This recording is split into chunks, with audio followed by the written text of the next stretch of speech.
காவல்துறையினர் உள்ளே நுழையும் போது சீமான் வீட்டில் பாதுகாவலர் இருந்த பாதுகாவலர் காவல் ஆய்வாளர் தள்ளியதால தள்ளுமுடி ஏற்பட்ட நிலையில தற்பொழுது காவல் ஆய்வாளர் அந்த பாதுகாப்பில் இருந்த காவலாளியை வந்து தரதரவென்று இழுத்து செல்லக்கூடிய காட்சிகளை நம்மளால பார்க்க முடிகிறது.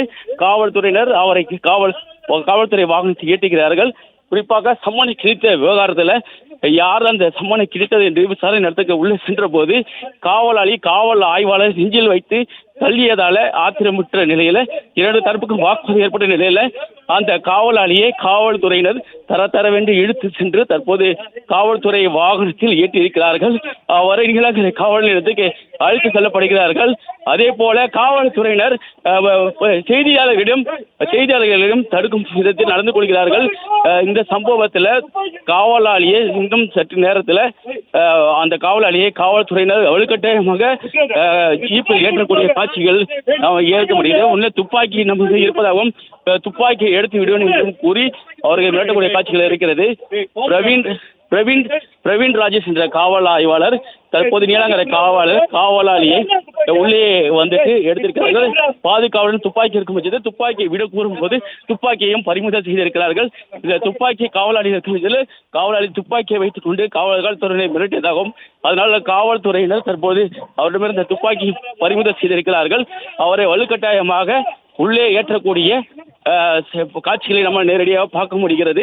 காவலாளி தொடர்ந்து போலீசாரிடம் மல்லு கட்டிய நிலையில் தற்போது அவர் கைது செய்யப்பட்டிருக்கிறார். சீமானின் மனைவி போலீசாரிடம் தற்போது வாக்குவாதத்தில் ஈடுபட்டிருக்கிறார்கள்.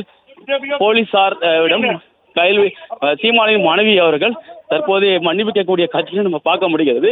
காவல் ஆய்வர் உள்ளே வரும்போது அவரை நெஞ்சில் தடுத்து நிறுத்தினால பெரும் பரபரப்பு ஏற்பட்ட தற்போது பாதுகாவலராக இருந்த அந்த காவலாளியை போலீசார் காவல் வாகனத்தில் ஏற்றி எடுத்து செல்கின்றார்கள். தற்போது சீமானின் மனைவி அவர்களிடம் கேட்கலாம், இதை பற்றி கேட்கலாம். மேடம், என்ன நடந்துச்சு மேடம், சொல்லுங்க மேடம். இந்த வலுக்கட்டாயமா நடக்கிறது, இதை எப்படி பாக்குறீங்க மேடம்? சீமான் சம்மனை கிழித்தது ஏன் மேடம்? சீமானன் வீட்டு முன்பு பாதுகாவலர் காவல்துறையினர் நடந்து கொண்ட சம்பவம் பெரும் பரபரப்பை ஏற்படுத்தி இருக்கக்கூடிய நிலையில இது தொடர்பாக அவரது மனைவி பதில் எதுவும் அளிக்கவில்லை. சம்மனை கிழித்தது ஏன், காவல்துறையினர் உள்ளே வராமல் தடுத்தது ஏன் என்ற கேள்விகளுக்கு அவர் பதிலளிக்காமல் சென்றிருக்கிறார்.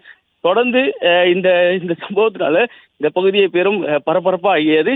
காவல்துறையினருக்கும் பாதுகாப்புக்கு இருந்த பாதுகாவலர்களிடையும் இடையே நடந்த ஒரு தள்ளுமுறை போராட்டத்தில் காவலாளி தற்போது கைது செய்யப்பட்டிருக்கிறார். அவரிடமிருந்த துப்பாக்கி பறிமுதல் செய்யப்பட்டிருக்கிறது. காவல்துறையினர் வந்தபோது துப்பாக்கியை கையில் வைத்துக் கொண்டிருந்ததுனால போலீசார் துப்பாக்கியும் பறிமுதல் செய்திருக்கிறார்கள். தொடர் விசாரணைகள் காவலாளி விசாரணை நடைபெற்று வருகிறது.